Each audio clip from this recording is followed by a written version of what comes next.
네, 여러분 안녕하십니까. 10분 서당 이야기 한자 오늘 112강을 시작합니다.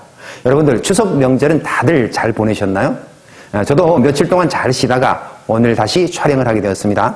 자, 오늘 배울 첫 번째 글자는 놀유입니다. 글자 구조로 보면 모방 있고 사람인 아들자 쉬엄쉬엄 갈차기 결합되어 있어요. 자, 모방과 사람이는 깃발언이라고 하는 글자입니다. 깃발이라고 하는 뜻, 그리고 자식, 아들이라고 하는 뜻, 여기저기 다닌다고 하는 쉬엄쉬엄 갈차기입니다. 여러 방향으로 깃발이 흩날리듯 사람들이 자식들과 함께 여기저기 다니는 놀유입니다. 여러 방향으로 깃발이 흩날리듯 사람들이 자식들과 함께 여기저기 다니는 놀유입니다. 놀유가 들어간 활용어 중에는 유람이라고 하는 말, 놀유 볼람을 써서 놀면서 본다는 뜻인데 여기저기 두루두루 돌아다니면서 구경한다는 뜻이 유람이라고 하는 말입니다. 네, 유목민이라고 하는 말도 있어요. 물류 칠목 백성민을 써서 목축업을 업으로 삼아서 초원을 따라서 이동을 하면서 살아가는 사람들을 유목민이라고 합니다. 다음에 배울 글자는 오히려 유입니다. 글자 구조를 보면 개나 사나운 짐승을 뜻하는 개견의 변형이 있고 그 옆에 있는 글자가 우두머리 추 원숭이 유입니다.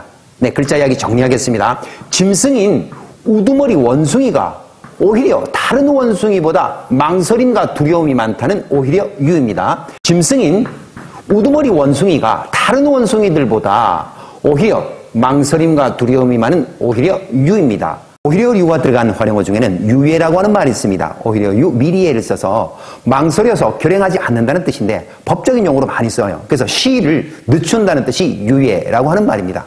네, 화유불급이라고 하는 고사성어도 있습니다. 진할과 오히려 유, 안이불 미칠급을 써서 모든 사물이 정도를 지나치면 미치지 못한 것과 같다는 뜻인데 우리 10분 서당 고사성어 이야기에서 제1편에서 아주 재밌는 이야기로 실려져 있습니다. 꼭 한번 보시기 바랍니다. 다음에 배울 글자는 어린아이의 작은 힘을 뜻하는 어릴 유입니다. 글자 구조를 보면 작을 요가 있고 힘력이 결합되어 있죠. 그래서 어린아이의 작은 힘이 어릴 유입니다. 어린아이의 작은 힘이 어릴 유입니다. 이 글자가 들어간 활용어 중에는 유아라고 하는 말, 어릴 유, 아이아를 써서 어린 아이를 뜻하는 말이고 유치라고 하는 말도 있습니다. 어릴 유, 어릴치를 써서 사람의 생각이나 행동이 격에 맞지 않을 만큼 수준이 아주 낮은 상태를 유치라고 합니다. 다음 배울 글자는 오직 유입니다. 글자 구조를 보면 입구와 세추가 결합되어 있죠.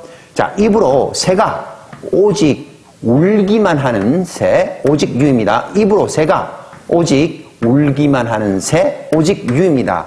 오직 유가 들어간 활용어 중에는 유일이라고 하는 말, 오직 유, 한일을 써서 오직 그것 하나뿐이라고 하는 뜻이 유일이라고 하는 뜻이고 유독이라고 하는 말도 있죠. 오직 유, 홀로독을 써서 오직 홀로라고 하는 뜻이 유독이라고 하는 말입니다.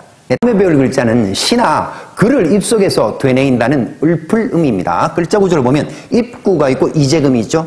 자, 입속에서 지금 시나 글을 읽고 있는 을풀음입니다. 입속에서 지금 시나 글을 읽고 있는 을풀음입니다. 네, 을풀음이 들어간 활용어 중에는 음미라고 하는 말, 을풀음, 만미를 써서 시나 노래를 읊어서 그 맛을 본다는 뜻이 음미라고 하는 뜻이고 음풍농월이란 사자성어도 있습니다. 을풀음, 바람풍, 희롱알롱, 타로를 써서 바람을 읊고 달을 보고 시를 짓는다는 뜻인데 시를 짓고 흥을 자아내면서 즐긴다는 뜻이 음풍농월이라는 뜻입니다. 네, 다음 글자는 눈가에 눈물이 서려 있다는 울읍입니다. 네, 글자 구조를 보면 물수의 변형이 있고 설립이 있죠. 눈가에 눈물이 서려 있는 울읍입니다. 눈가에 눈물이 서려 있는 울읍입니다. 울읍이 들어간 고사성어 중에 읍참마속이라고 하는 말이 있습니다. 울읍, 벨참, 말마, 일어날 속. 여기서 마속은 장군의 이름, 사람의 이름입니다. 눈물을 머금고 마속에 목을 벤다는 뜻인데 이 장군이었던 마속이 군법을 어깁니다. 그래서 죽이기는 안타깝지만 눈물을 머금고 죽여서 그 다른 군인들의 본보기 질서를 잡는다는 뜻이 읍참마속이라는 뜻입니다. 다음에 배울 글자는 문장에서 끝난다는 뜻 또는 끝, 종결의 의미를 쓰는 어조사의입니다. 네, 글자 구조를 보면 작고 나를 뜻하는 사사사가 있고 화살시가 결합되어 있죠. 작은 점을 화살에 찔린 흔적처럼 마침표를 찍는 어조사의입니다. 사사사, 작은 점을 화살에 찔린 흔적처럼 마침표를 찍는 어조사 의입니다. 만사휴이라고 하는 사자성어가 있습니다. 일만만 일사 쉴휴 어조사 의를 써서 한 가지 일이 끝장이라는 뜻으로 모든 일이 전혀 가망이 없는 그 절망과 체념의 상태를 만사휴이라고 합니다. 네, 다음 배울 글자는 의논할 의입니다. 글자 구조를 보면 말씀 언이 있고 옳을 의가 있죠. 네, 그래서 이 글자는 말로써 옳은 의견을 논의한다는 뜻입니다. 말로써 올바른 의견을 논의하는 의논할 의입니다. 말로써 올바른 의견을 논의하는 의논할 의입니다. 의논할 의가 들어간 활용어 중에는 논의라고 하는 말, 논할론, 의논할 의를 써서 서로 의견을 의논한다는 것을 논의라고 하고, 협이라고 하는 말도 있죠. 할 협자에 의논할 의를 써서 여러 사람이 모여서 서로 의논하는 것을 협이라고 합니다. 네, 그러면 112강에서 배웠던 글자 머릿속에 정리해 봅시다. 논류입니다.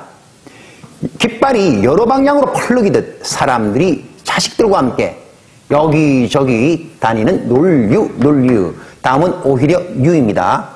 짐승인 우두머리 원숭이가 오히려 다른 원숭이들보다 망설임이 많은 오히려 유.